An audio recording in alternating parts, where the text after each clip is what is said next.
আমাদের আজকের রেসিপি পুঁই মিটুলি শাক ভাজা।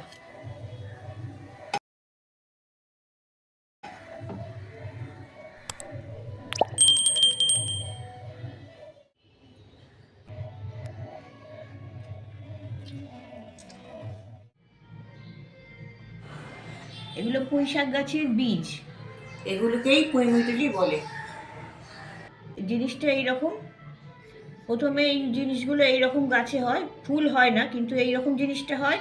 তারপর এগুলোই বড় হয়ে এরকম ধরনের দাঁড়ায়, আর তারপর যখন পেকে যায় তখন সেগুলো এইরকম হয়, এরকম লাল লাল হয়ে যায়, আর এইগুলো থেকে গাছ হয়।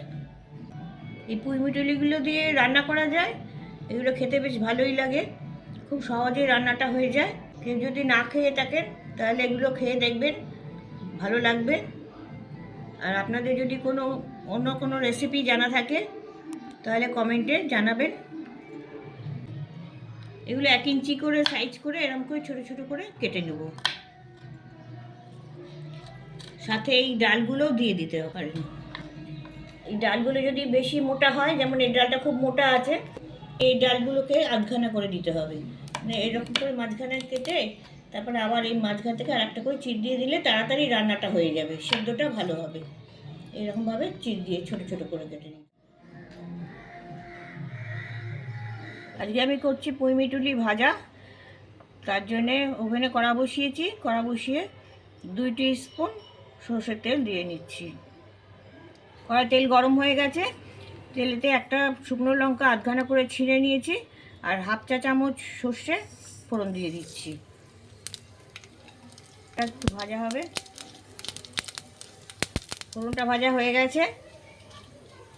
এবার আমি যে পুঁই মিটুলিটা কেটে রেখেছি সেটা দিয়ে দিচ্ছি। এগুলো হালকা করে 2 মিনিট মতন ভেজে নেব।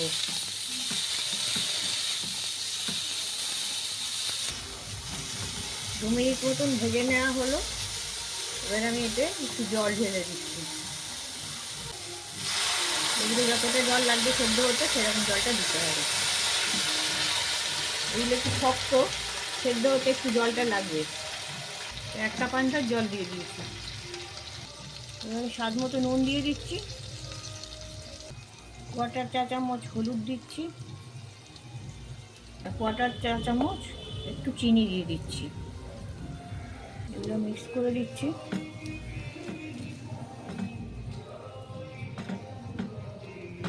এবার আমি ঢাকাটা দিয়ে দেবো। ঢাকা দিয়ে 5 মিনিট রেখে দেবো।